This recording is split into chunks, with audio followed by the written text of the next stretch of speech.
राजनीति में चर्चा आम बात है, बल्कि वक्ती तौर पर चर्चाएं उठती ही रहती हैं। वैसे राजनीतिक चर्चाओं का अपना एक अलग चरित्र भी होता है।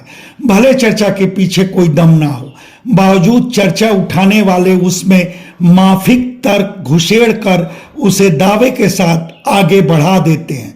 फिर जैसे जैसे चर्चा आगे बढ़ती है, वैसे वैसे उसमें नए नए तर्क जुड़ते जाते हैं, मगर एक सीमा पर पहुंचकर असल तथ्य के अभाव में वह चर्चा दम भी तोड़ देती है। मसलन गाजीपुर संसदीय सीट को लेकर एक चर्चा उठी थी, यही कि यह सीट भाजपा अपनी सहयोगी सुभाषपा के लिए छोड़ दी है और सुभाषपा इस सीट पर कभी माफिया डाल रहे ब्रजेश सिंह को उतारेगी। उस चर्चा में तर्क यह जोड़ा गया था कि मनोज सिन्हा जम्मू कश्मीर के लेफ्टिनेंट गवर्नर हैं। उस दशा में हाल फिलहाल उनका गाजीपुर संसदीय सीट के लिए लौटना संभव नहीं है। तब मौजूदा सांसद अफजल अंसारी को कड़ी टक्कर देने का मादा ब्रजेश सिंह में ही है। तुर्रा यह कि उस चर्चा को मीडिया भी खबर के रूप में परोसी, मगर वही हुआ। ब्रजेश सिंह की चर्चा एक सीमा पर पहुंचकर दम तोड़ दी। दरअसल वह चर्चा भाजपा के स्तर से ही दफन हुई। भाजपा खेमे से खबर आई कि प्रधानमंत्री नरेंद्र मोदी को अपनी संसदीय सीट वाराणसी पर इस बार जीत की हैट्रिक लगानी है। तब मोदी के प्रचार अभियान के लिए वाराणसी से सटी गाजीपुर सीट पर बतौर एनडीए उम्मीदवार ब्रजेश सिंह जैसा दागी चेहरा हरगिज सूट नहीं करेगा। विरोधी उसे मुद्दा बना देंगे। शायद यही वजह रही कि गाजीपुर आकर सुभाषपा के प्रमुख राष्ट्रीय महासचिव डॉक्टर अरविंद राजभर को ब्रजेश सिंह की संभावित उम्मीदवारी की चर्चा को सिरे से खारिज करनी पड़ी।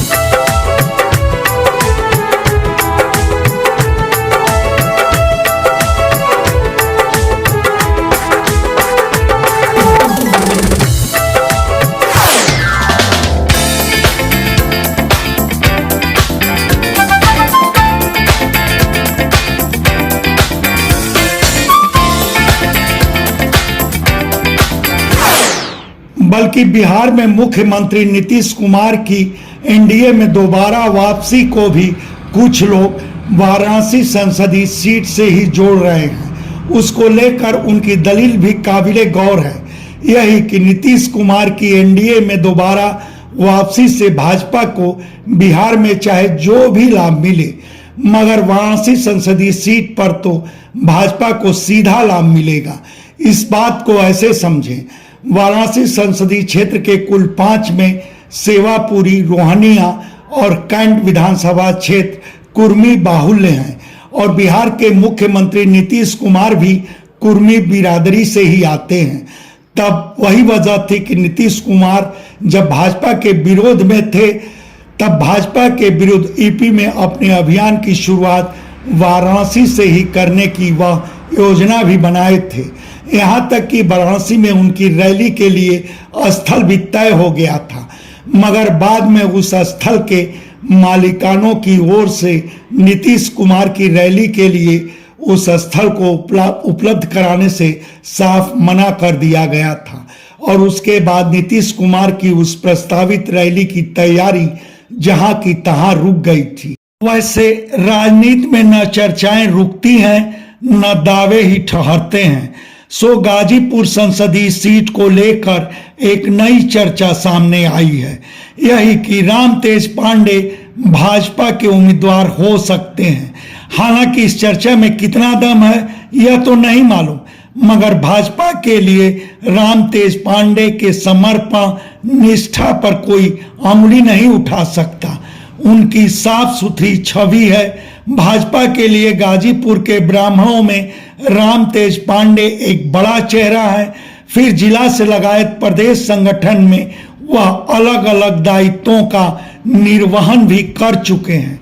खैर, मैं मूल बात पर आता हूं कि ब्रजेश सिंह गाजीपुर से एनडीए के उम्मीदवार नहीं होंगे, हरगिज नहीं होंगे। तब कुल मिलाकर माना जाए भाजपा की ओर से प्रधानमंत्री नरेंद्र मोदी के लिए वाराणसी संसदीय सीट पूरी तरह निरापद रहेगी। इस सिलसिले में आप क्या कहेंगे यह हमारे कमेंट बॉक्स में जरूर बताएं। धन्यवाद। आपसे आग्रह है कि हमारे चैनल को लाइक करें, शेयर करें, सब्सक्राइब करें और फेसबुक यूजर हैं तो हमारे पेज को फॉलो करना ना भूलें।